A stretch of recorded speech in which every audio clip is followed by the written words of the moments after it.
morning mga kabakal! Ayan po, natapos na po natin ang ating mga silwindo. Tamang pintura naman po tayo ngayon.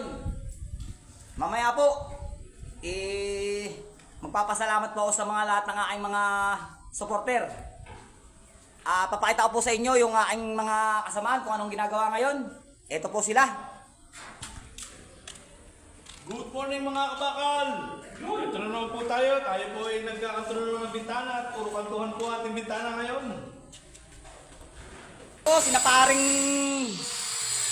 Ryan. Good morning mga kabakal!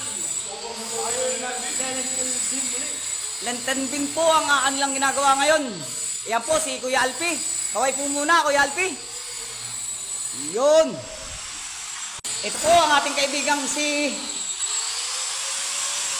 Jerry Boy. Ang tagalinis po ng aming mga pader. Siya po nagpipitura.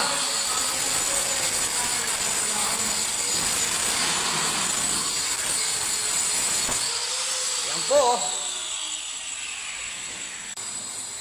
Aanin po uli kami ngayon.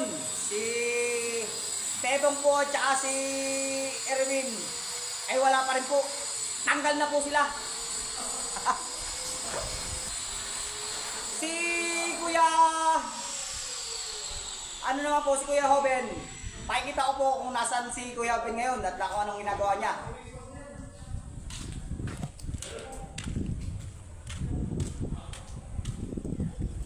Ayun po si Kuya Hoben.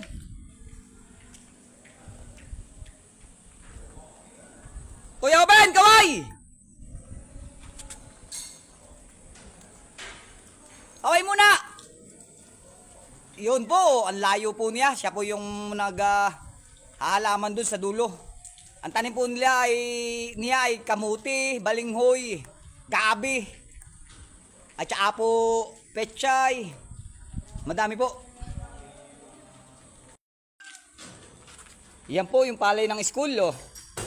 Mga 2 linggo pa daw po yan bago anihin. At dito po sa amin ay medyo masama po ang panahon. Medyo maulan.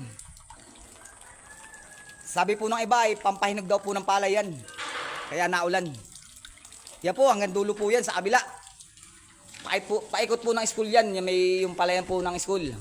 Hanggang doon po sa likod.